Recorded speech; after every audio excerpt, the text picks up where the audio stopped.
Hi friends, నమస్తే. Mixie అవసరం లేకుండా ఇంట్లోనే నెయ్యిని చాలా ఈజీగా ఎలా ప్రిపేర్ చేసుకోవచ్చో ఈ వీడియోలో అయితే చూసేద్దామండి. అందరికీ తెలిసే ఉండదులేండి, ఎవరికైనా తెలియని వాళ్ళకి హెల్ప్ అవుతుందని చెప్పి. ఫస్ట్ అయితే నేను పాల పైన వస్తుంది కదండి మీగడ, ఆ మీగడని అయితే ఒక బాక్స్లో వేసి ఫ్రిడ్జ్లో పెడతాను.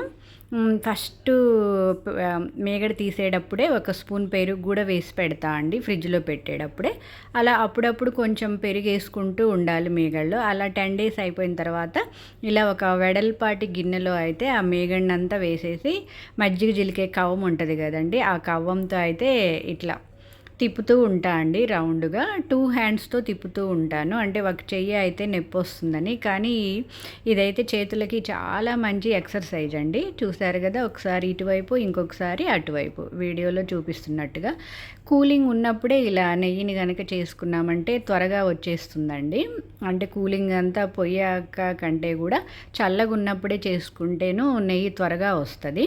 అలాగే ఫ్రిడ్జ్లో వాటర్ వేసినా కూడా చాలా త్వరగా వస్తుందండి. మనకి తెలుస్తుంది వెన్నంతా దగ్గర పడేది. అప్పుడు మనం వాటర్ వేసేసుకొని ఆ వెన్ననైతే చేసేసుకోవడమే. అలా రెడీ చేసుకున్న వెన్నని ఒక 2-3 times అయితే వాష్ చేయాలండి, లేదంటే పచ్చి స్మెల్ వస్తుంది. మంచినీళ్ళతో కూడా కడుక్కున్న తర్వాత స్టవ్ని అయితే సిమ్లో పెట్టేసుకొని వెన్ననైతే కరిగించుకుంటూ ఉండాలి. హైలో పెట్టామంటే మాడిపోతుందండి. అంటే మనం పని చేసుకుంటూ ఉన్నాం అనుకో, మర్చిపోతాం, మాడిపోతుంది. నాకు ఇంతకు ముందు కూడా అలాగే జరిగింది. ఇంకా ఈ నెయ్యిలో తమలపాకు, బెల్లం ఏమీ వేయనండి, మంచి స్మెల్ వస్తుంది, టేస్ట్ బాగుంది.